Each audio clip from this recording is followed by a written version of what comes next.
อยู่ไปตั้งปี2 ปีแล้วก็เลยบ่ฮู้เรื่องนี่บ่ฮู้เรื่องว่าเพิ่นเฮ็ดอิหยังจังไดจังไดน่ะเพราะความเข้าใจจดจ่อนั่นบ่มีแล้วความเป็นจริงเฮาเป็นผู้ปฏิบัตินี่ใจเฮานั่นเมื่อเฮารู้ใจเฮาบ่ได้ก็มีสติจ้องเรียกกันเมื่อมีสติมันก็มีปัญญาบ่ในทุกสถานใดๆล่ะข้าวใดก็สร้างมัน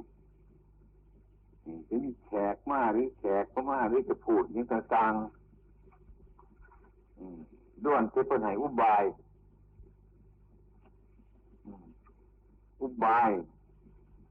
เทศให้เฮาฟัง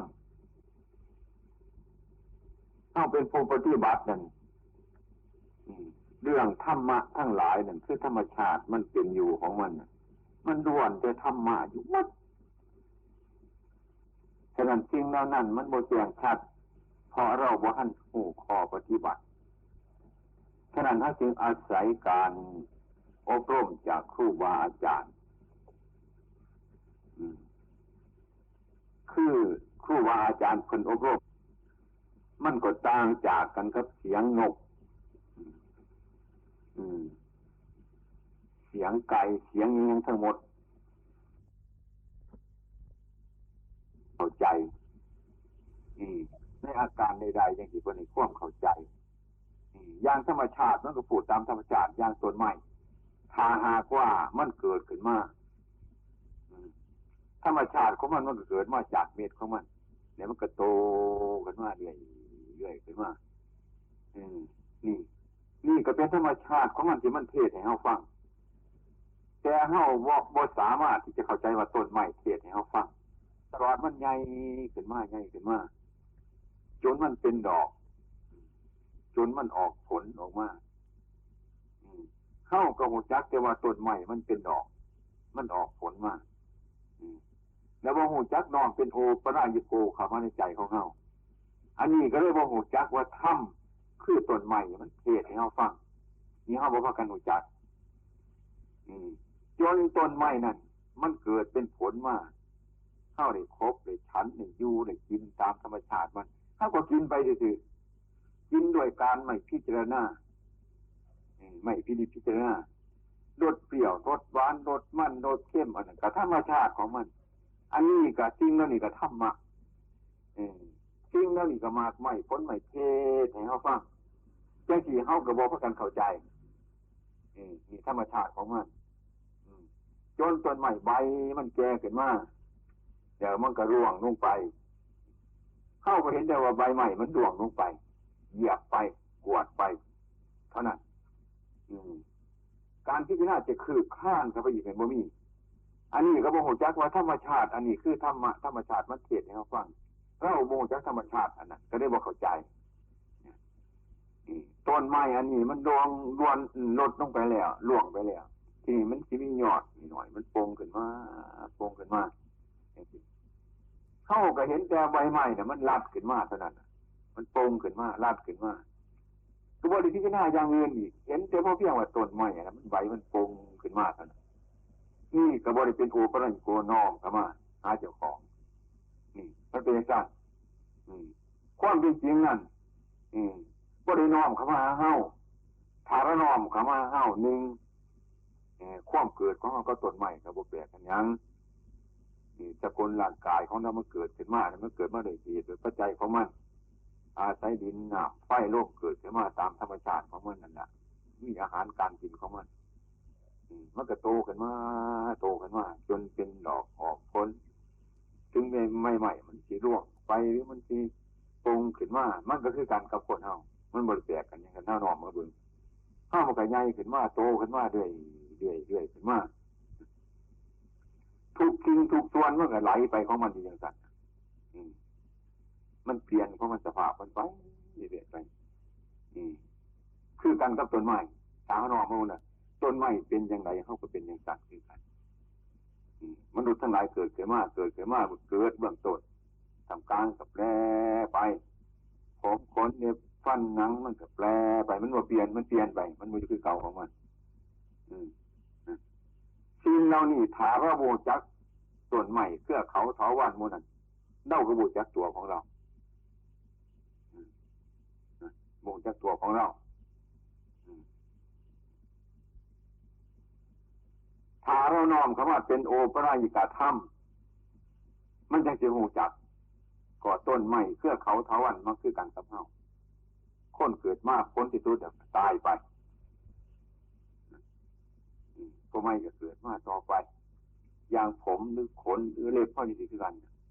เกิดมามันก็แปรไปขนนั่นนี่โรนไปอื่นมันรัดขึ้นมาใหม่สลับเปลี่ยนกันไปจนสิว่าเศร้าจะเสือไอ้ความเป็นจริงนั่นถ้าหากว่าเข้าใจในข้อปฏิบัตินั่นเห็นต้นไม้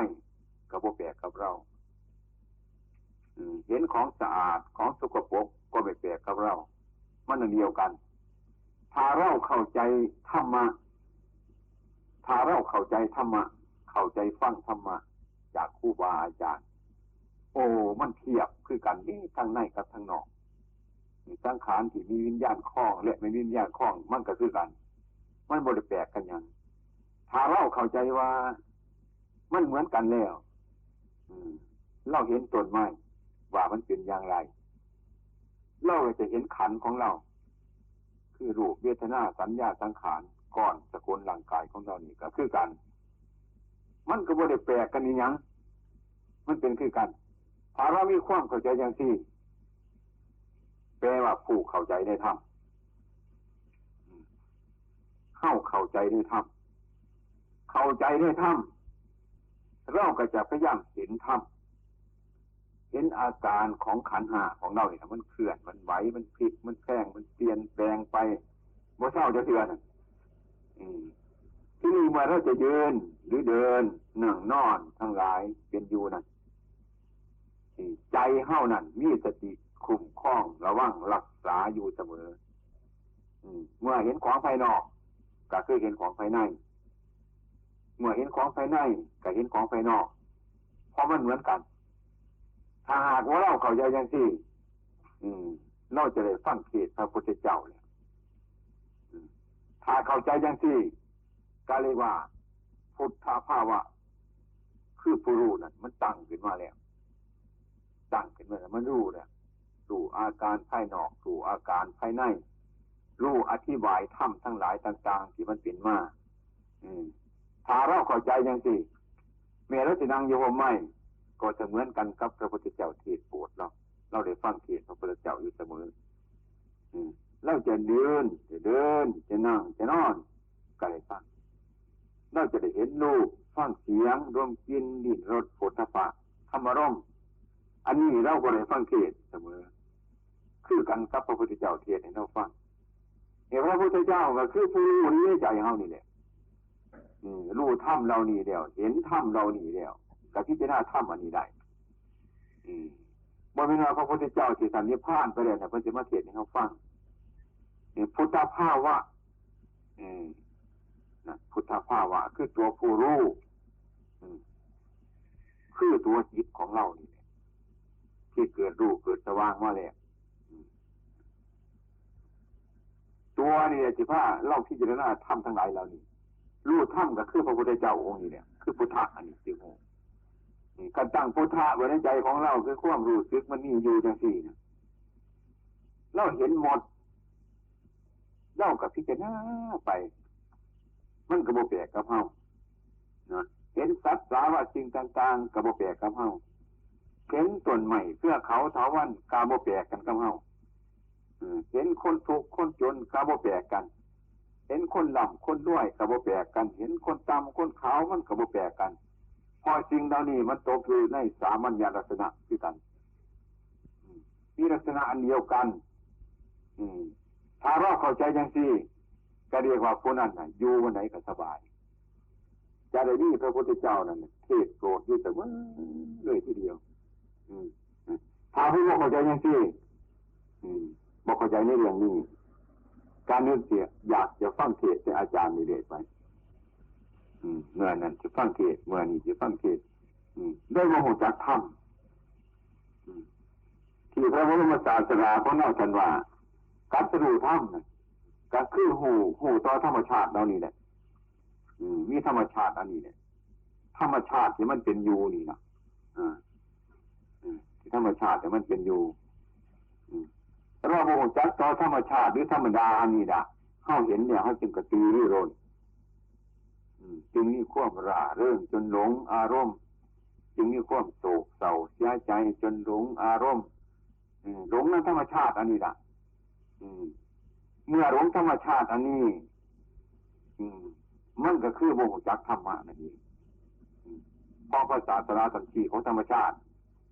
คือธรรมชาติทั้งหลายเหล่านี้นะมันบริเป็นอย่างธรรมชาติหรือธรรมดามันเป็นของมันอยู่จังสัตว์มันเกิดมาแล้วมันก็เปลี่ยนไปแปรไปแล้วก็รับไปเป็นธรรมดาจะเป็นตัววัตถุคือกันจะเป็นตัววัตถุคือกันอย่างวัตถุที่เราปั้นขึ้นมากันเป็นถ้วยหม้อ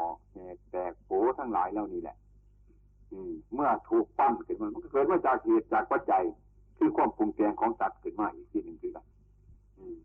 ทันใดมันจะใส่ไปมันก็เก่าไปแตกไปสลายไปสลายไปได้เป็นธรรมดาของมันต้นใหม่ผู้เขาวันต่างๆมันก็คือกันตลอดมนุษย์สัตว์ที่ได้ฉานมันก็คือกันกับสิ่งเหล่านี้มีความเกิดเดี๋ยวเบื้องต้นมีความแปรไปอย่างนั้นฉะนั้นพระญาโกณฑัญญะท่านฟังเทศเป็นปฐมสาวกเพิ่นบ่เลยเข้าใจมากบ่ได้เข้าใจหลายท่านเข้าใจว่าสิ่งใดสิ่งหนึ่งมีความเกิดขึ้นในเบื้องต้นแล้วก็มีความแปรไปเป็นธรรมดาและก็ผลที่สุดก็มีความดับเป็นธรรมดาของมันความนึกหรือความคิดอย่างสี่พระญาโกณฑัญญะนั้นบ่เคยได้นึกหรือคิดหรือพิจารณาให้แจ่มแจ้งจักเทื่อหรือเมื่อนึกคิดก็บ่เคยแจ่มแจ้งฉะนั้นโกณฑัญญะนั้นจึงบ่ได้ปล่อยหรือบ่ได้ว่างจะมีอุปทานในขันธ์5ทั้งนี้อยู่เมื่อมาได้นั่งมีสติสัมปชัญญะฟังเทศน์พระบรมศาสดาของเราท่านสอนนั่งฟังมีพุทธภาวะเกิดขึ้นได้รับส่วนแห่งธรรมประเภทหนึ่งซึ่งเกี่ยวแก่ว่าสังขารทั้งหลายทั้งปวงเป็นของบ่แน่นอนหรือเกี่ยวแก่กับธรรมชาติหรือธรรมดานี่เองท่านจึงบอกว่าสิ่งใดสิ่งหนึ่งมีความเกิดขึ้นในเบื้องต้นก็มีความแปรไปสิ่งนั้นมีความแปรไปแต่ก็จึงนั้นดับเป็นธรรมดาธรรมดานั่นก็เรียกว่ามันเป็นอย่างสี่ธรรมชาติอันนี้มันเสมอเป็นอย่างสี่ความเห็นในขณะที่พระอัญญาโกณฑัญญะฟังความรู้สึกอันนี้แปลกจากในอดีตหรือในการก่อนที่เคยพิจารณามาอันนี้รู้เท่าถึงดวงจิตจริงๆจนเรียกว่าพุทธะคือผู้รู้เกิดขึ้นมาในเวลานั้นพระศาสดาท่านเรียกว่าพระอัญญาโกณฑัญญะดวงตาเห็นธรรมที่ท่านดวงตาเห็นธรรมนั่นคือดวงตาเห็นอย่างดวงตาเห็นสิ่งใดสิ่งหนึ่งมีความเกิดขึ้นเบื้องต้นความแปรไปในท่ามกลางรับในที่สุดสิ่งใดสิ่งหนึ่งก็คือทั้งหมดทั้งที่ว่าสิ่งใดสิ่งหนึ่งจะเป็นรูปก็ตามจะเป็นนามก็ตาม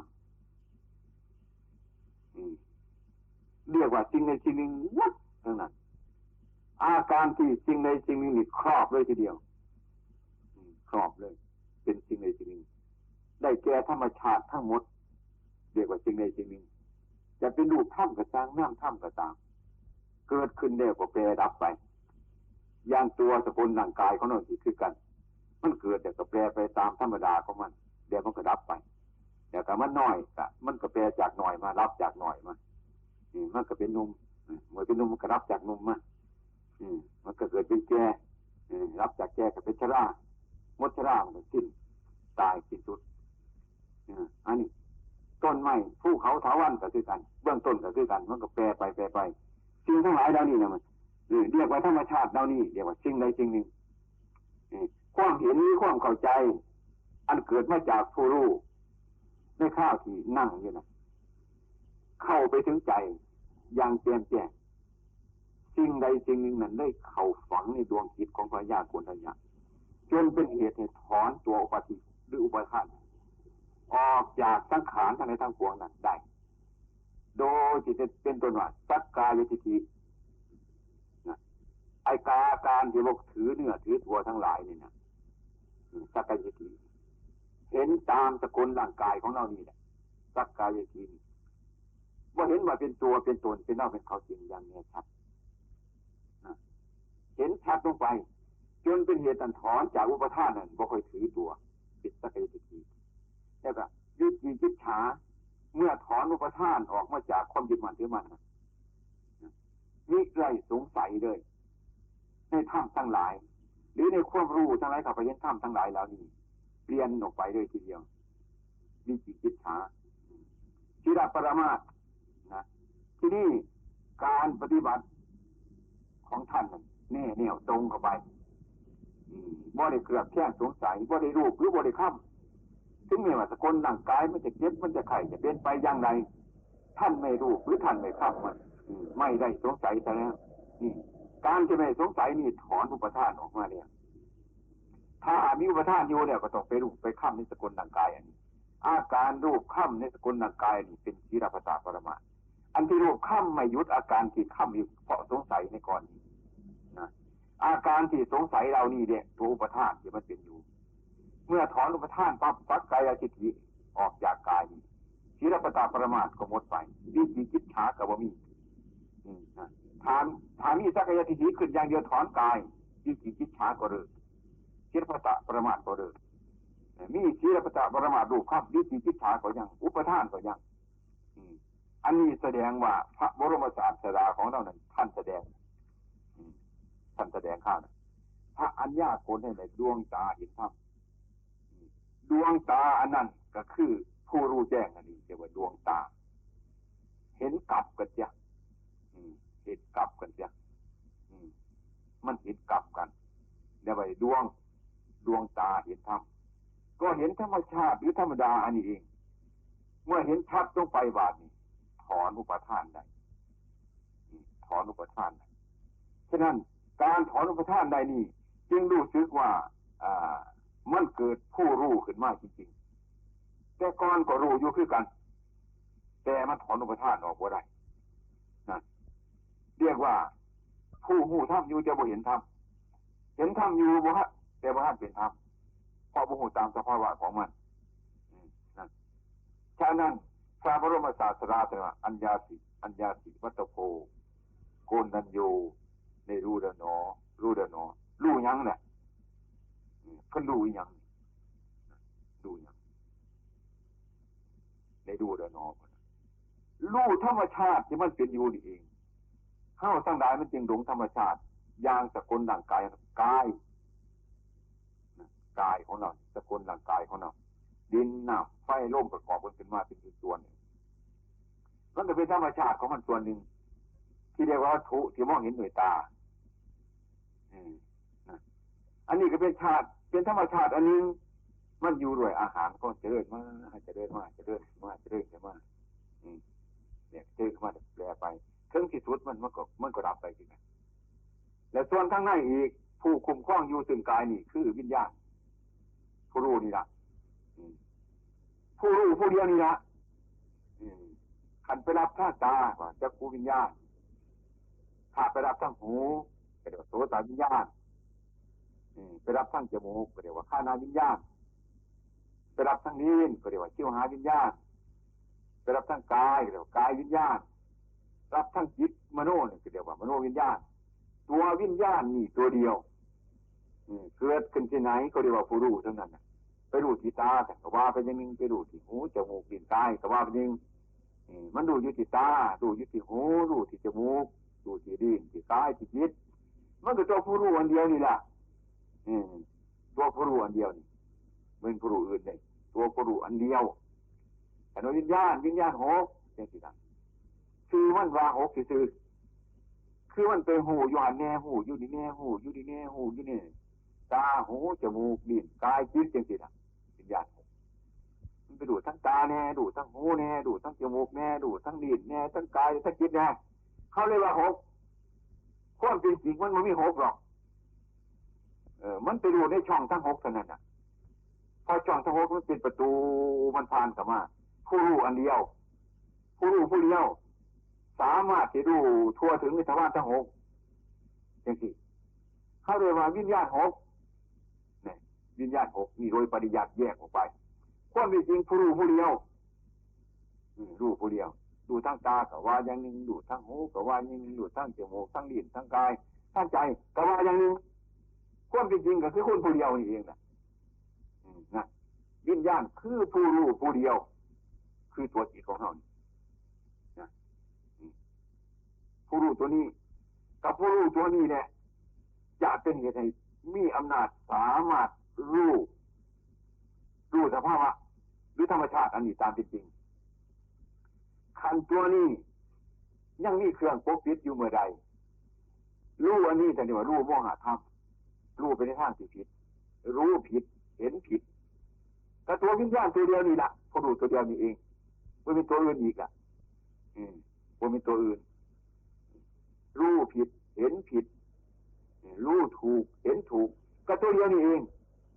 มีแต่นั้นแต่เจ้าไม่ใช่หรอมิจฉาทิฏฐิสัมมาทิฏฐิก็ว่ามีสองตัวมีตัวเดียวผิดก็เกิดขึ้นจากตัวเดียวถูกก็เกิดขึ้นจากตัวเดียวเมื่อโมหะมันดูในทางผิดก็แต่เดี๋ยวโมหะมันกำบังความรู้อันนี้มันก็ผิดไปเมื่อความรู้ผิดมันก็ความเห็นผิดก็ดำดีผิด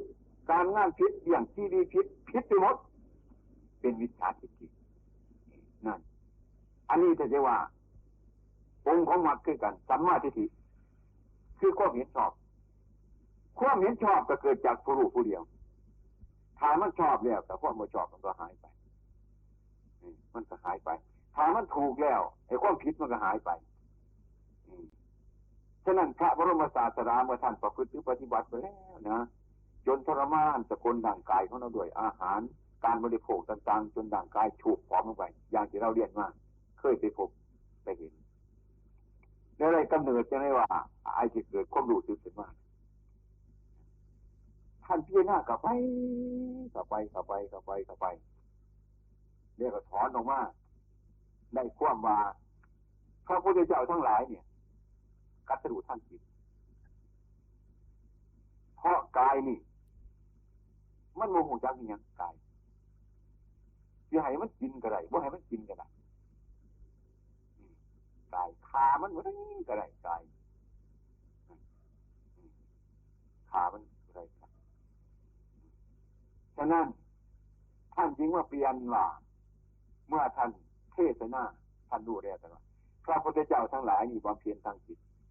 ความกัตถุของพระพุทธเจ้าทั้งหลายมีความเพียรทางจิตที่จิตเมื่อท่านว่าพี่หน้าถึงจิตของท่านเนี่ยท่านได้ออกจากการปฏิบัติ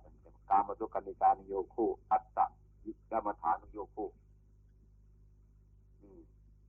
อันนี้ท่านแสดงขึ้นเพี้ยเลยทีเดียวธรรมเทศนาของท่านว่าท่านเห็นเนี่ยธรรมเทศนานี่มันจึงตัดใจของพวกคนทั้งหลายการมาตุกันในการโยโคใจของเราที่มันรุ่มหลงอยู่ในความสุขรุ่มหลงอยู่ในความสบายรุ่มหลงอยู่ในความดีใจรุ่มหลงว่าเราดีว่าเราเลิศหรือว่าเราไปเสด็จอาศัยความสุขที่นี่อันนี้ก็ไม่ใช่หนทางที่บรรพชิตจะพึงเดินต่อไปเป็นการมาตุกันในการโยโคอาการที่ไม่พอใจอาการที่ไม่พอใจอาการที่เป็นทุกข์ใจอาการที่ไม่ชอบใจอาการที่กิ้วที่โกรธอันนี้เป็นอัตตะยิรมัฏฐานโยโคบ่ได้เกิดประโยชน์อย่างนี้ทั้งสองอย่างนี้แสดงว่าไม่ใช่ทางของมนุษย์จิตจะพึงเดินคำว่าหนทางนั้นก็เรียกว่าอาการดีใจหรือเสียใจเนี่ยมันเกิดขึ้นมาคำที่ว่าผู้เดินทางนั่นก็คือตัวรู้ของเรานั่นแหละไม่ควรเดินไปในอาการที่มันดีใจหรือเสียใจนะผู้เดินทางคือเราคือตัวจัดตัวจิตเองทางนั้นเรียกว่าอาการที่เรียกว่าดีอาการที่เรียกว่าบ่ดีหรืออาการที่ว่าดีใจอาการที่เรียกว่าเสียใจนี่เรียกว่าหนทางผู้เดินทางก็คือตัวจิตของเรา ถ้าดีใจก็ไปยึดความดีไปไว้ด้วยเดือนนี้เป็นกามสุขานิการโยโคพิษถ้าหากว่าอารมณ์ที่ไม่ดีไม่ชอบใจ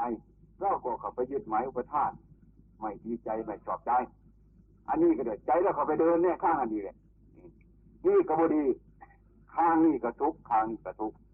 ท่านจึงตรัสว่ากามสุขานิการโยโคอัตตะกิระมัฏฐานิโยโคทางสองแพร่งทางสองอย่างเนี่ยไม่ใช่ทางของสมณะเป็นถ้ำของชาวบ้านชาวบ้านเขาหาจริงที่เป็นสุขสนุกสนานอันเกิดทุกข์ไม่สบายเขาบ่ชอบฉะนั้นพวกชาวมนุษย์โลกทั้งหลายเนี่ยจึงไปอาศัยความสุขและทุกข์นั่นมันจึงสับเปลี่ยนกันอยู่สั่นความสุขทุกข์นั่นแหละก็คือเดินสายโลกล่ะมันมีสุขแต่ก็มีทุกข์มีทุกข์แต่ก็มีสุขมีสุขก็มีทุกข์ของเรานี่เป็นของโมแน่นอนปะปนกันไปอยู่ตลอดสายทางฉะนั้นมันจึงเป็นถ้ำอันบุคคลผู้ที่ดุ่มหลงอยู่ในโลกผู้ที่ไม่สงบถ้ำของผู้สงบนั่นคนโมเดินทางนั้นแต่ว่าทางนั้นก็เห็นบ่เห็นอาการที่ทุกข์ก็เห็นแต่ท่านบ่มีอุปทานยึดแน่ๆกับมันบ่จริงจังกับมันท่านบ่เดินแต่ท่านรู้หนทางอาการใดที่บ่ชอบใจเกิดขึ้นมานั่นก็เป็นหนทางท่านก็เห็นทางที่กันท่านบ่ตามมันไปท่านบ่หมั่นบ่หมายมันบ่อุปทานมันนั่นท่านก็เห็นทางที่กันแต่ว่าท่านบ่เดินนี่เรียกว่าท่านผู้เห็นทางผู้สงบแล้วก็เห็นทางที่ไม่สงบจังเป็นผู้สงบอยู่ได้ทางที่เป็นสุขหรือทางที่เสียใจหรือทางที่ดีใจล้วนตั้งแต่เป็นหนทางที่ผิดทั้งนั้นท่านผู้รู้ทั้งหลายท่านก็รู้จักผู้อยู่มันเกิดกับท่านอยู่คือกันแต่ท่านบ่จริงเอาจังกับมันแล้วก็ปล่อยมันไปว่างมันไปละมันไปนั่นผู้ท่านสงบแล้วก็คือสงบจากอย่างสงบจากความดีใจสงบจากความเสียใจสงบจากความทุกข์สงบจากความทุกข์ทุกข์นั่นบ่มีหรือมีอยู่แต่บ่มีในใจก่อนที่มีในใจเนี่ยมันใจเป็นผู้รู้ซะแล้วผู้รู้ชอบซะแล้วดูดีซะแล้วอาการทุกข์ก็เกิดขึ้นได้แต่บ่ได้หมายทุกข์อาการทุกข์ก็เกิดขึ้นที่นั่นแต่ก็ไม่หมายถึงทุกข์นะถ้าดูอย่างที่มีความเห็นชอบที่นี่เมื่อท่านบ่ยึดบ่หมายท่านก็ปล่อยความสุขหรือความทุกข์เป็นธรรมชาติหรือธรรมดามันเป็นกันถ้าเรารู้เท่าแล้วทุกข์หรือทุกข์เนี่ยก็ได้เป็นโมฆะบ่มีความหมายกับใครบ่มีความหมายกับจิตของพระอริยเจ้าทั้งหลายผู้เข้าไปถึงแล้วแต่มันมีอยู่แต่ไม่มีความหมายแต่ท่านก็รับทราบไปเฉยๆรับทราบไปว่าทุกข์หรือทุกข์ร้อนหรือเย็นท่านรับทราบอยู่บ่แม่นท่านบ่รับทราบนั่นฉะนั้นความผิดถูกมันจึงมีอยู่ฉะนั้นพระบรมศาสดาท่านว่าพระอรหันต์ทั้งหลายเนี่ยไกลจากกิเลสความจริงแล้วบ่แม่นว่าท่านสิไกลไปไสบ่แม่นว่าท่านสิหนีไปจากกิเลสบ่แม่นว่ากิเลสสิหนีไปจากท่านมันก็มีอยู่จังซั่นแหละมีอยู่หั่นท่านจึงเทียบว่าคือกันกับน้ำกับใบบัวก็อยู่กับน้ำก็อยู่นำใบบัวแต่ว่าบัวน่ะน้ำน่ะมันติดอยู่นำกันจริงแต่ว่าใบบัวน่ะน้ำพุ่งขึ้นมามันต้องจริงถูกกันอยู่คือกันถูกใบบัวแต่ว่าบ่สามารถที่ซึมซาบเข้าไปได้กิเลสทั้งหลายคือกันกับน้ำยึดของผู้ประพฤติหรือปฏิบัติก็คือใบบัวถูกกันอยู่บ่ได้หนีไปไสแต่ว่าบ่ซึมซาบเข้าไปยึดไปโยข้าวจรเจ้าผู้ปฏิบัติคือกันบ่ได้หนีไปไสอยู่หั่นแหละความดีมากก็ฮู้ความชั่วมากก็ฮู้ความสุขมากก็ฮู้ความทุกข์มากก็ฮู้ความชอบมากก็ฮู้ความบ่ชอบฮู้หมดมันฮู้หมดได้แต่ว่าท่านรับทราบไปเฉยๆมันบ่ได้เข้าไปในใจของท่านเรียกว่าไม่มีอุปทานเป็นผู้รับทราบไปเรื่อยๆไปรับทราบไปเรื่อยๆไปนั่นอาการที่ทำรับทราบนั่นก็เรียกว่าที่ภาษาว่ารับทราบไว้ท ที่ภาษาธรรมะว่างใจเป็นกลางๆอุเบกขาว่างใจเป็นกลางๆตามภาษาสามัญธรรมรับทราบไปคือบทเป็นเตะเป็นต้องรับทราบไปเฉยๆอย่างนี้คนเราฟ้องเลยนะพวกนั้นว่านั่นให้ทันตัวพวกนี้ว่าเสียให้ทันตัวรับทราบไปเท่านั้นนะบ่เสือทั้งนั้นรับทราบไปเฉยๆอาการเหล่านี้มีอยู่ตลอดกาลตลอดเวลาเพราะสิ่งเหล่านี้มันมีอยู่ในโลกมันมีโลกพระพุทธเจ้ากับกัตถรูในโลกท่านตัดในโลกท่านเอาอาการของโลกนี่นะไปพิจารณาถ้าท่านบ่ได้พิจารณาโลกบ่เห็นโลกท่านก็เหนือโลกบ่ได้ฉะนั้นเมื่อพระบรมครูของเรากัตถรูก็เอาเรื่องของโลกนี่แหละมาดูเท่าโลกนี่เองโลกก็ยังมีอยู่จังซั่นล่ะอย่างสรรเสริญจังซี่ก็มีนินทาก็มีลาภหรือมียศก็มีสุขทุกข์มีถ้าบ่มีสิ่งเหล่านี้บ่มีหยังเกี่ยวกับกัตถรูเพราะอันนี้มันตรงกันข้าม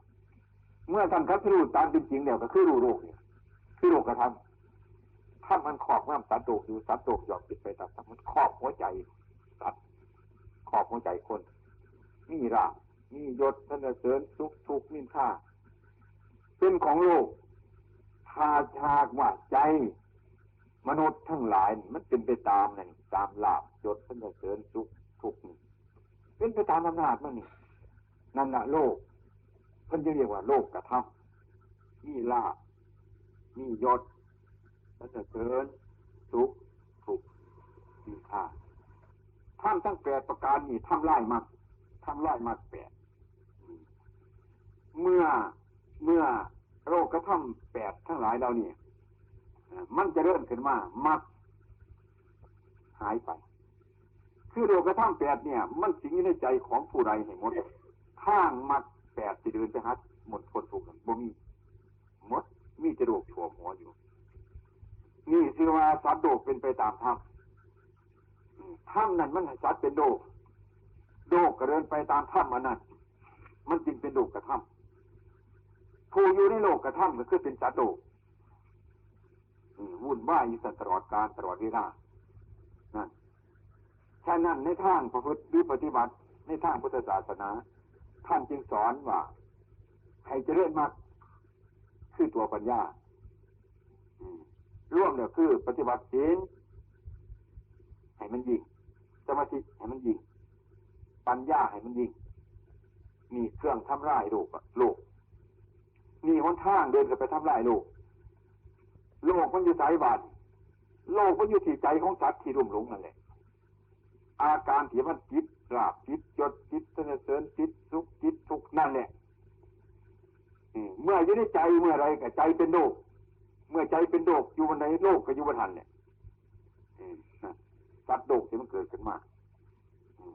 บนโลกที่เกิดขึ้นมาก็คือเกิดจากความอยากคันดับความอยากก็คือรับโลกในความว่าโลกนี่เป็นบ่อเกิดอยากนี่นะเป็นบ่อเกิดของโลกทั้งหลาย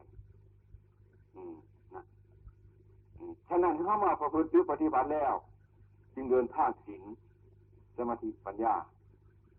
นี่ว่ามีเพิ่นว่ามรรค8กับโลกธรรม8เป็นคู่กัน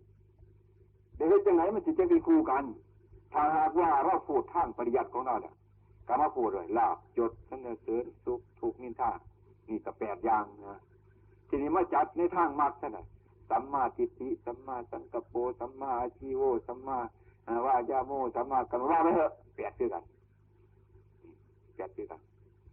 ทั้ง28นี่ล่ะมันอยู่บนเดียวกันบ่อยู่คนเดียวกันนี่พวกที่มีนี่ลาภยศสรรเสริญโลกทั้งก็อยู่ในใจนี่ล่ะอยู่ในผู้รู้แต่ผู้รู้นี่มีเครื่องปกปิดเอาไว้จ้ะจึงให้รู้ผิดไปมันก็เลยเป็นโลกกับผู้รู้อันเดียวนี่เองน่ะรู้อันนี้ยังบ่มีพุทธภาวะที่จะเกิดขึ้นมาจึงถอนตัวบ่ได้ก็เลยยึดขณะนี้ได้เป็นโลกเมื่อหากว่าเรามาปฏิบัติมาทำศีลทำสมาธิทำปัญญาก็คือเอากายวาจานี่แหละมาประพฤติปฏิบัติที่โลกกระทำมันแฝงอยู่นี่ละที่มันดีในลาภในยศในสรรเสริญในสุขในทุกข์นี่นะมาทำลงทีเดียวกันนี่ แต่ในเมื่อเรามาทำต้องไปปั๊บทีเดียวกันก็เลยเห็นกันเห็นโดดทีเดียวเห็นโดดกระทั่งมันขวงเลยทีเดียวลาบก็คืออยากได้ลาบมียศอย่างนี้ติดยศมีสนเสริญกับติดสนเสริญมีทุกข์กับติดทุกข์มีนินทาติดนินทามีทุกข์ติดทุกข์ถ้าเรามาปฏิบัติต้องที่ใจของเราให้ใจเป็นไปมันจึงไปพ่อโดดละไปพบเลยไปพบโลกโดดฉะนั้นพระศาสดาจึงตรัสว่าสูทั้งหลายจงมาดูโลกนี้อนาถการดุราษฎรอันพวกคนเขาทั้งหลายโลกอยู่บุกอยู่แต่พระรู้หาของอยู่ไหมโมเมนต์เพิ่นว่าจะไปดูโลกไปดูวัดในประเทศไทยครับบริเวณด้านเนาะรู้จิตที่มันอาศัยโลกเป็นอยู่นั่งโยใหม่ผมได้ก็ได้ดูโลกดูแต่เพิ่นไม่ชมโลกนี่เพิ่นไม่ให้คิดให้พิจารณาถึงโลกนะเพราะโลกมันจะเกิดอยู่ที่ใจมันอยากบนไหนโลกก็เกิดบนหัน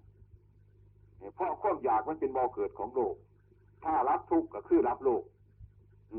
รับความอยากนั่นก็รับโลกมันเป็นเรื่องของจริงวิจารณ์สาระว่าปฏิบัติแล้วไม่เจริญมาก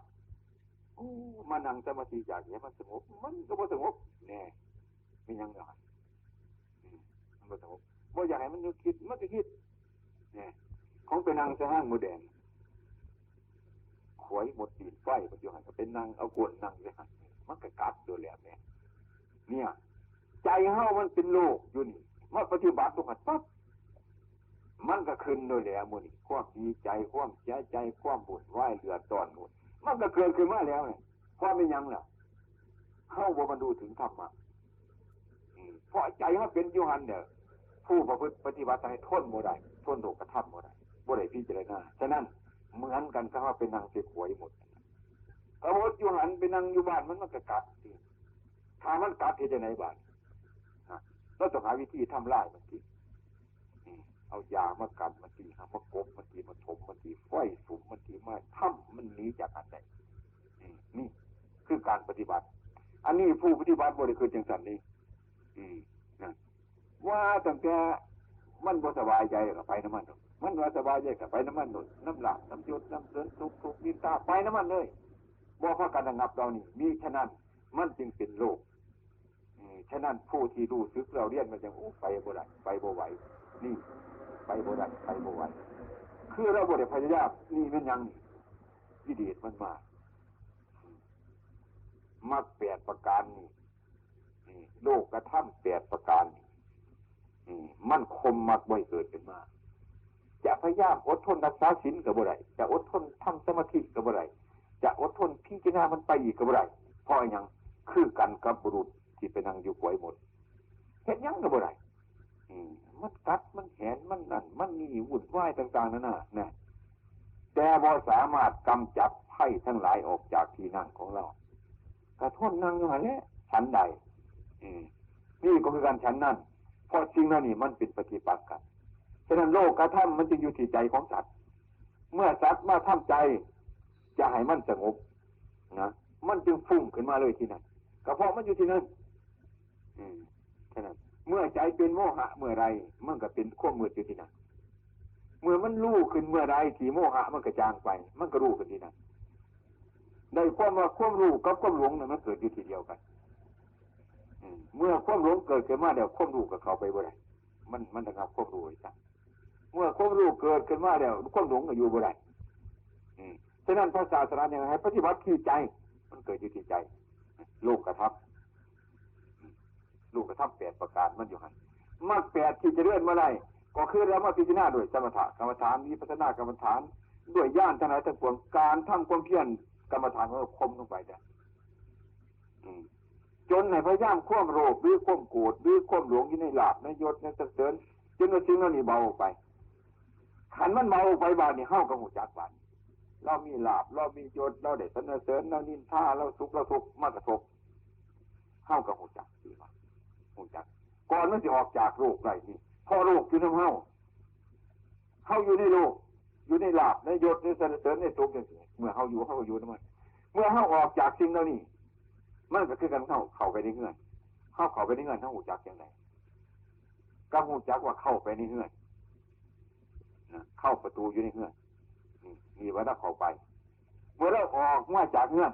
เราก็จะมีความรู้สึกว่าเราออกมาจากเงื่อนได้ความสว่างเมื่อมือถืออยู่ในเงื่อนอาการที่จิตเข้าไปหาโลกธรรมมันก็เป็นอย่างนั้นอาการที่จิตทำลายโลกธรรมแล้วนั่นหรือโลกธรรมสร้างจากใจแล้วนั่นก็คือการเข้าออกจากเงื่อนมาฉะนั้นผู้ปฏิบัติจึงเป็นสิทธิผู้โตจะรู้เฉพาะตัวของเจ้าของเองว่าโรคกระทำมันหายหรือยังมักมันจะเลื่อนหรือยังเมื่อมักจะเลื่อนขึ้นว่าเท่าไรเมื่อคาโรคกระทำคาโรคกระทำเบียดเบียนโรคกระทำเรื่อยๆไปผลที่สุดแล้วมักจนมากล้าคือความเห็นสอบปัญญาไอ้สอบกล้าเห็นว่าไอ้ความเห็นผิดบัวสอบมันก็หายไปผลที่สุดมักจะเนี่ยมักนี่ฆ่ากิเลสที่ฆ่ามันมีสองอย่างตัวนี้ล่ะความเห็นผิดกับความเห็นถูกมีสองอย่างตัวนี้ความเห็นผิดมันก็มีวิธีการของมันคือกันมันมีปัญญาคือกันนี่ความเห็นผิดแต่มันมีปัญญาในทางผิดปัญญาในทางพุทธเจ้าก็เห็นถูกกับมีปัญญาคือกันผู้ปฏิบัติมีเห็นถูกเห็นผิดแยกกันว่ามันแยกกันผู้ปฏิบัติจะต่อไปมันจะคล้ายๆกับคนสองคนแต่คือโลกกับธรรมโลกกับธรรมกับมรรคนี่มันแยกกันเถียงกันไปให้กันแยกกันไปนี่ในเมื่อไรพวกเราพิจารณาอยู่นะมันแยกกันไปตลอดการตลอดเวลานะมันก็ยังแยกกันไปจนกว่าถึงโน้นถึงวิปัสสนามันกับเอาวิปัสสนูวิปัสสนูขึ้นมาหมายความว่าเราพากันพยายามสร้างคุณงามความดีความบริสุทธิ์ขันเพียงความดีขึ้นมาเลยก็ไปทิศดีอยู่อีกอาการจะไปทิศดีนี่เฮาเห็นดีเฮาหาความดีได้ความดีเฮาก็ดีใจไอ้ความดีใจนี่แหละไปยึดมาอีกเนี่ยเป็นวิปัสสนูอีกแหละเป็นปัญญาของกิเลสนั่นเองตัดบางคนก็ไปทิศความดีนี่จิตมีความบริสุทธิ์กับทิศความบริสุทธิ์มีความรู้กับทิศความรู้ดีอาการที่ไปยึดมั่นไม่มั่นในความรู้นี่ในความบริสุทธิ์ดีอันนั้นก็เป็นวิปัสสนูแทรกเข้ามาอีกฉะนั้นเมื่อจะเล่นวัฒนาถึงกันนวะปัสสนูเพราะมันใกล้กันที่สุดจนเราจะบรู้ตัวมิฉะนั้นทาหากว่าขัดแย้งสองอย่างนี้ก็มีที่สุดเราเห็นใจอยู่เห็นอยู่เรื่อยๆไปถ้าเป็นวิปัสสนูแล้วมันต้องมีผลเกิดทุกข์ขึ้นมาเป็นบางคราวถ้าเป็นวิปัสสนาจริงเนี่ยเป็นต้นบ่มีระงับทุกระงับมีผลมันจะเกิดขึ้นมาเท่าที่องค์จักตัวเองของเราฉะนั้นการปฏิบัติถ้าเป็นวิปัสสนูเนี่ยมันต้องมีผลเกิดทุกข์ขึ้นมาเป็นบางคราวถ้าเป็นวิปัสสนาจริงเนี่ยเป็นต้นบ่มีระงับทุกระงับมีผลมันจะเกิดขึ้นมาเท่าที่องค์จักตัวเองของเราฉะนั้นการปฏิบัติจริงอดทนบางคนมาปฏิบัติบ่อยากให้มันเป็นอย่างบ่อยากให้มันนี่บ่อยากให้มันเดือดร้อนมันก็เดือดร้อนของเก่ามันนี่เราพยายามทำความเดือดร้อนมาทำที่ความเดือดร้อนนั่นเองฟังสักหน่อยถ้าปฏิบัติจะเกิดความเดือดร้อนมันถูกแล้วคันมันเดือดร้อนคันที่มันบ่เดือดร้อนเนี่ยบ่ถูกกินสบายนอนสบายมันอยากไปใช้ก็ไปตามเรื่องมันจะพูดเนี่ยก็พูดตามเรื่องมันอยากรับอยากตามใจมันทุกอย่างนี่ไม่ถูกฉะนั้นทำคำสั่งสอนภาษาเรียกว่าคัดนั่นโรกุตระคัดโตทีความเห็นชอบคัดความเห็นผิดนั่นความบริสุทธิ์คัดความไม่บริสุทธิ์เรื่อยไปมีฉะนั้นมันจึงเป็นสิ่งที่คัดฉะนั้นจะมีอุบายที่ตำราที่เขากล่าวว่าพระบรมศาสดาก่อนกัสรูท่านไปดับเขานั่งสุสดากับเสียงฐานไหลไปตามน้ำธรรมดาน้ำมันไหลไปคนอภิษฐานจิตใจว่าถ้าหากว่าจะได้กัสรูเป็นพระมิตรสัมมาสัมพุทธญาณขอให้ฐานไหลเป็นเนื้อนะฐานเนี่ยมันฐานเลยแล้วก็ฐานได้ไหลเป็นเนื้อนี่ฐานนี้คือความเห็นชอบของท่านนั่นแหละ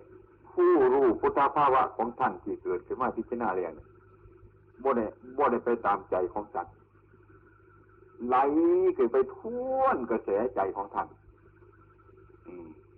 ท่วนไปหมดทุกอย่างบ่ได้ฟังเสียงไว้ฉะนั้น ธรรมเทศนาของท่านทุกวันจึงท่วนใจของพวกเฮาคนมันอยากโลภคนเราบ่ให้โลภมันอยากโกรธคนบ่ให้โกรธนี่ทำลายมันอยากหลงทำลายคนมิตรเรื่องทำลายกันหมดทั้งนั้นนะฉะนั้นพระบรมศาสดาเขาหน่อยเชื่อแน่ว่าบึงจิตของเพิ่นมันท่วนอะไรท่วนตัดโดกมัดท่วนกระแสตัดโดกหมดสิ่งที่สกุลร่างกายสวยเป็นวันอีกสวยโลกว่าอันสกุลร่างกายเป็นของเราไม่ใช่ของเรานะอันนี้เป็นเจนเป็นสารไม่เป็นเจนเป็นสารนี่ความเห็นสอบจังที่เหนือตัดโดกขึ้นไปตัดโดกจะตามลงมาหนาอาการอย่างนี้เกิดขึ้นมานั่นฉะนั้นออกจากนี่เดียวคนจะออกจากนั้นขึ้นมาเลยท่านกล่าวเป็นบุคลาธิฐานเมื่อไหร่ได้รับยาฆ่าสูตรที่ยาภาพเนี่ยนะ8 กำมือเพิ่นว่าจิตฐานเป็นมันนั่งทับนี่วนที่เอากันจริงๆท่านกระตูอยู่ตรงนี้นะถามว่ากล่าวเป็นธรรมาธิฐานท่านเลยว่ายาฆ่าเนี่ยก็คือโลกธรรม8นี่เนี่ยละไม่ละมียศมีทุกข์ท่านเชิญเรานี่แหละโลกธรรม8ประการยาฆ่า8 กำมือฟังซื่อๆมันเป็นยาฆ่าสิฆ่าอย่างนักบวชนักบวชสามารถจะมาฆ่านี่นะมาฆ่าระมาฆ่ายศมาฆ่าเสริญมาฆ่าทุกข์มาโลกทั้งหลายฆ่าอยู่นี่เว้ยนั่นถวายเพิ่นพระศาสดาจึงอธิษฐานเป็นบันดังนั่งทับลงไปด้วยสมาธิธรรมอาการที่นั่งทับคือสมาธินั่งทับคือจิตของท่านเหนือกลัวโรคกระทับเอาโรคกระทับทับลงไปยังจิตในขณะนั้นเป็นโรคกุตระทับโรคดีไว้สิ่งหนึ่งคงเป็นเศษมันลาบไม่มีลาบยศสรรเสริญคงเป็นเศษนั่งทับอันนี้ได้เรียกว่าบ่ได้คัดของท่านเลยทีเดียวนั่นฉะนั้นพระบรมศาสดาจึงมาตั้งทับลงไปนั่นจึงเกิดประจนม่านอย่างต่างๆหน้านี่กันอาการจิตเป็นอย่างนั้นในภายในจิตของท่านมันเป็นอย่างนั้นจนกลัวท่านกัสรูทำได้ชนะม่านในที่นั้นชนะโลกนี่เองคนชนะอย่างอื่นไกลนั่นฉะนั้นท่านจึงว่าจะเริ่มมาที่นั่นมาจึงขาโรคกระทำทั้งหลายเหล่านี้เดี๋ยวนั่งทับยาฆ่าคงเป็นบันดังของท่านฉะนั้นผู้ประพฤติหรือปฏิบัติของเราทุกวันนี้ศรัทธามันน้อยขันมาปฏิบัติปี 1 2 ปีเดือน 2 เดือนอยากได้อยากไปไม่ไหวอย่างนั้นเลยก็บอกคิดพระพุทธเจ้าของเรานั่นน่ะท่านสร้างปรินิพพานท่านเป็นพระบรมครูของเรานะท่านบวชธรรมะปับ6 ปีมันเด่นงานของท่านดูจังกันนี่ฉะนั้นตอนที่ตรัสว่านิสัยมุตตะพระตั้ง5 พรรษาอย่างน้อย5 พรรษาอย่างน้อยเป็นนิสัยมุตตะผู้ศึกษาเราเรียนผู้ประพฤติปฏิบัติมีปัญญาต่อคนมีศรัทธาจริงๆผู้บากบั่นพยายาม5 พรรษานี่ก็คือกันเรามีผู้ทดลองปฏิบัติจริงๆ5 พรรษานี่ผมว่าใส่ได้จะให้ปฏิบัติได้แต่มันอยู่หาภาษาซื่อๆได้ให้ปฏิบัติรักษาจริงๆทำจริงๆนะต้องผ่านพ้นไปได้จะได้เห็นคุณพระพุทธเจ้าไอ้5 พรรษานี่เป็นนิสัยมุตตะมันเป็นมาอย่างไรเนาะเราพยายามทำจริงๆเลย5 พรรษาดู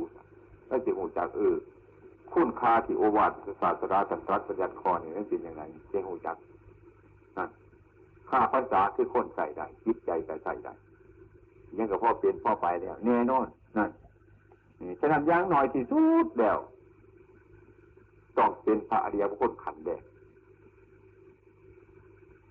นะแต่ว่า5 พรรษามันเป็นว่า5 พรรษาแต่อายุพรรษาเลยจิตใจก็เป็นไปมีความเห็นดีเนี่ยมีความกลัวมีความอายนี่สำคัญที่สุดผู้เลยฝึกอย่างที่เนี่ยบ่เลยต่อหน้าก็ดีรับหลังก็ดีที่มือที่เสียงบ่กล้ากระทำเพราะอย่างพ่อเข้าถึงพระพุทธเจ้าเนี่ย พระพุทธเจ้าเข้าถึงผู้รู้นี่แล้วผู้รู้นี่แล้วอาศัยพระพุทธเจ้าเดียวอาศัยพระธรรมอาศัยพระสงฆ์เนี่ยมีพระพุทธเจ้าเป็นที่พึ่งมีพระธรรมเป็นที่พึ่งมีพระสงฆ์เป็นที่พึ่งแล้วถ้าพึ่งพระพุทธเจ้าจริงๆก็ต้องเห็นพระพุทธเจ้าก็ต้องเห็นพระธรรมก็ต้องเห็นพระสงฆ์เราขอพึ่งเพิ่นขอพึ่งพระพุทธขอพึ่งพระธรรมขอพึ่งพระสงฆ์แล้วเราบ่ทันเห็นพระพุทธเป็นจังไดไก่เพิ่นเนี่ยบ่ไก่เพิ่นเนี่ยบ่พระธรรมเป็นจังไดพระสงฆ์เข้าไปขอพึ่งเพิ่นฮู้จักเพิ่นเนี่ยบ่เพิ่นเป็นจังไดบ่ทันฮู้จักเฮาพักกันจะขอด้วยวาจาด้วยกายใจว่านเข้าถึงมันเป็นไปบ่ได้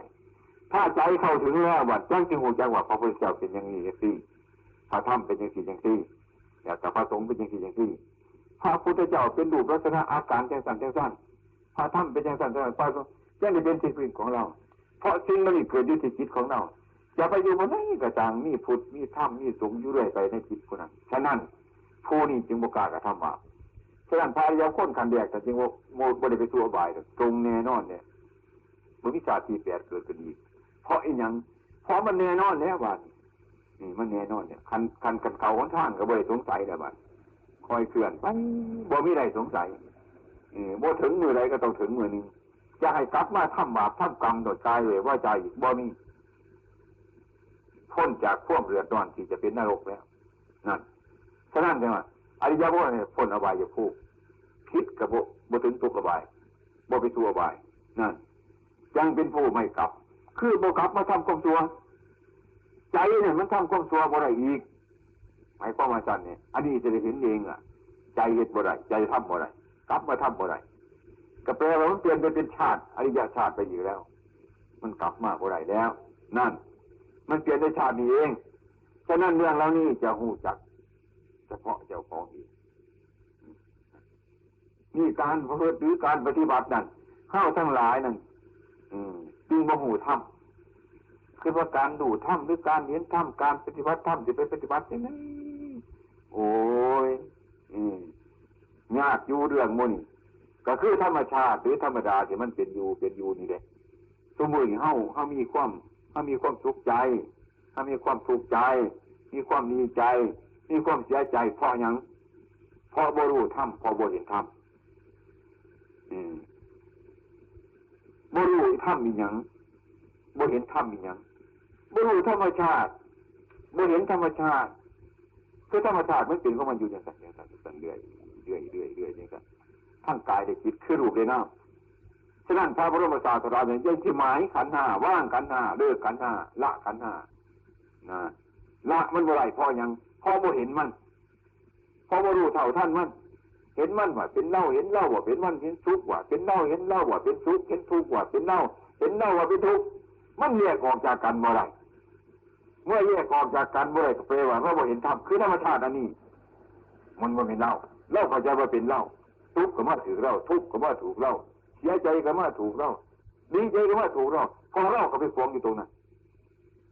เล่านี่คือก่อนอัตตาตัวตนเมื่อมีก่อนอัตตาเมื่อไรแล้วนะทุกข์ก็ถูกเล่าทุกข์ก็ถูกเล่าอะไรถูกเล่าหมดนั่นฉะนั้นพระพุทธศาสนาจะทำได้ก่อนอัตตาเมื่อทำได้ก่อนอัตตาเกิดขึ้นสักกายจิตวิถีกายกับก่อนอัตตานั่น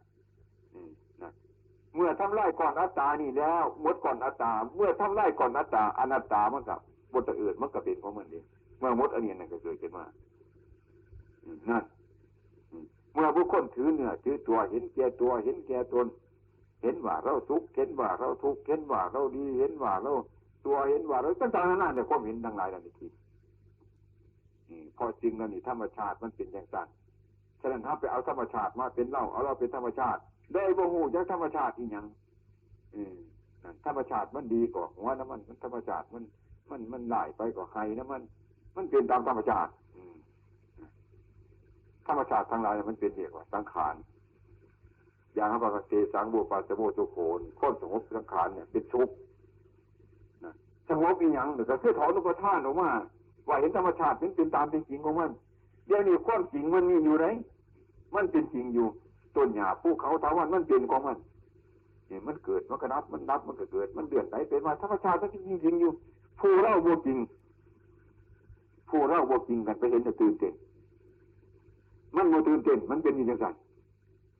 มันไปเสียห้องเสียไห้เสียหัวขาดจะเป็นหัวขาดอยู่แต่อันนี้ไม่เป็นของจริงมันเป็นของจริงเราบ่งจักของจริงไปเห็นของจริงเดี๋ยวก็กระตือรือร้นห้องไห้หัวเราะต่างๆนั่นน่ะเสียอกเสียใจดีอกดีใจถึงเมื่อเสียใจดีใจไปได้กระจายร่างกายสภาวะรูปมันก็เป็นคนอย่างนี้เกิดมาแต่มันก็แปรไปตามศาสตร์แปรไปแก่ไปเจ็บไปตายไปพัดผ่านจากลมกันเป็นธรรมดาธรรมชาติมันเป็นอย่างนี้เมื่อหากว่าบุคคลผู้ใดจะเอาธรรมชาติทั้งหลายทั้งปวงเหล่านี้ว่าให้มันติดตัวเราเป็นของเราเดี๋ยวคนนั้นมันติดถูกแบกไว้นั่นฉะนั้นพระอัญญาโกณฑัญญะนั่นจะว่าสิ่งใดสิ่งหนึ่งคำว่าสิ่งใดสิ่งหนึ่งตลอดเลยจะเป็นรูปหรือจะเป็นน้ำกระจางแมนมัดอรุณความเห็นของท่านในขณะที่ท่านฟังเทศน์นั้นเปลี่ยนขึ้นมาเห็นแจ้งจริงออกจากที่นั่งแล้วก็เห็นอยู่อย่างสัตว์จริงอยู่อย่างสัตว์อาการจะไม่พานเกิดขึ้นมาแต่กระเบื้องควบเกิดอันมันดับไปแล้วแต่กระเบื้องควบรับเกิดแต่รับเกิดแต่กระเบื้องนั้นมันอันมันเกิดก็เกิดไปอันมันรับก็รับไปเป็นเรื่อยๆไปทุกก็กระทบจิตของท่านอยู่เสมอแต่ว่าจิตของท่านรับทราบบ่ค่อยตกนรกบ่ค่อยไปตัวใบบ่ค่อยไปดีใจแต่บ่ค่อยไปเสียใจในสิ่งเหล่านั้นจิตของท่านตั้งมั่นเด่นอยู่พิจารณาเจริญสัตว์นั่นพระอัญญาโกณฑัญญะท่านในดวงได้ดวงอันหนึ่งที่เห็นธรรมชาติอย่างนั้นตามเป็นจริงความรู้เท่าตามเป็นจริงตามเป็นจริงของธรรมชาติหรือธรรมดาน่ะธรรมชาติหรือธรรมดาก็เรียกว่าสังขารปัญญารู้เท่าตามเป็นจริงของสังขารมันเป็นจริงยังไงรู้เท่าตามเป็นจริงของมันอย่างนั้นนี่เรียกว่าผู้รู้ธรรมผู้เห็นธรรมรู้แล้วละเลิกถอนดูสภาวะนั่นนั่นแล้วว่ากันอดละมันบ่เห็นดอกอดละอดกันอดทนอดทานถ้าถึงทีมันแล้วนั่นบ่มีเรื่องอดละหรืออดกันบ่มีเรื่องในอดเรื่องผู้เห็นธรรมแล้วก็เป็นธรรมมันเป็นธรรมบ่มีเรื่องอดเรื่องกันที่ระวานหูจักธรรมบ่เป็นธรรมจึงเอาธรรมมาใส่เอาความเพียรมาใส่ปียังจะความเพียรมาใส่มันยังขี้ขาดอยู่นะเอาความอดทนมาใส่ปียังจะเอามาใส่นะมันอดทนนี่มันเป็นอย่างนี้ที่ถ้าเรามันเพียรเนี่ยมันบ่เกียจข้านแล้วความเพียรก็บ่ต้องเอามาใส่มันรู้เท่าต่ออารมณ์ทั้งหลายทั้งปวงแล้วมันบ่ทุกข์กับมันก็บ่ต้องเอาคันสีมาใส่เพราะมันเป็นธรรมแล้วอันมันเกิดมามันก็เป็นธรรมผู้รู้ก็รู้ตามธรรมแล้วก็เลยเป็นธรรมผู้ธรรมแล้วเห็นธรรมเรียนธรรมหูธรรมเห็นธรรมมันเป็นธรรมนั่นมันเห็นธรรมมันเป็นธรรมเมื่อมันเป็นธรรมแล้วบาดนี้ก็เลยหยุดมันสงบแล้วบาดบ่ได้เอาธรรมมาใส่เพราะมันเป็นแล้วข้างนอกมันก็เป็นเดี่ยวข้างในมันก็เป็นเดี่ยวผู้รู้มันก็เป็นธรรมสภาวะมันก็เป็นธรรมอันที่รู้มันก็เป็นธรรมเป็นหนึ่งใช่ไหมเป็นเสรีใช่ไหมธรรมชาติอันนี้จึงบ่เกิดธรรมชาติอันนี้บ่แก่ธรรมชาติอันนี้บ่เจ็บธรรมชาติอันนี้บ่ตายธรรมชาติอันนี้บ่สุขบ่ทุกข์ธรรมชาติอันนี้บ่น้อยบ่ใหญ่บ่นักบ่เบาบ่สั่นบ่ยาวบ่กำบ่ขาวบ่มีเรื่องเปรียบปานนะบ่มีเรื่องจะเอามาเปรียบสมมุติอะไรทั้งหมดเข้าบ่ถึงในที่นั้นฉะนั้นพระนิพพานเป็นจังว่าบ่มีสีสันวรรณะสีแดงสีเขียวสีแดงสีดำอยู่ต่ำอยู่บ่มีเรื่องสีแดงสีเขียวสีดำมันเรื่องสมมุติเรื่องบัญญัติในโลกสีเฮานี่ว่ากันเรื่องมันพ้นจากสิ่งเหล่านี้แล้วนั่นไปบ่มีเรื่องสมมุติที่เข้าตามบ่ถึงมีฉะนั้นท่านสิกล่าวว่าสิ่งนั้นเป็นโลกุตระภูมิท่านมันนั่นจังว่าเป็นเวทิตโพวินยูชนดูเฉพาะเจ้าของประกาศบ่ได้นั่นมีจะให้อุบายผู้ที่เข้าไปถึงแล้วพอแล้วจะเอาสมุดบัญญัติมาบ่ได้มันเบิดมันได้บทได้ทิศนี่ฉะนั้นพวกเราทั้งหลายนั่นมาปฏิบัตินั้นจึงมาฮู้เรื่องว่ามันเป็นยังเป็นอย่างไรขันนี้ทุกข์แล้วก็บ่อยากให้ทุกข์เกิดขึ้นมาขันนี้สุขเดี๋ยวก็อยากให้สุข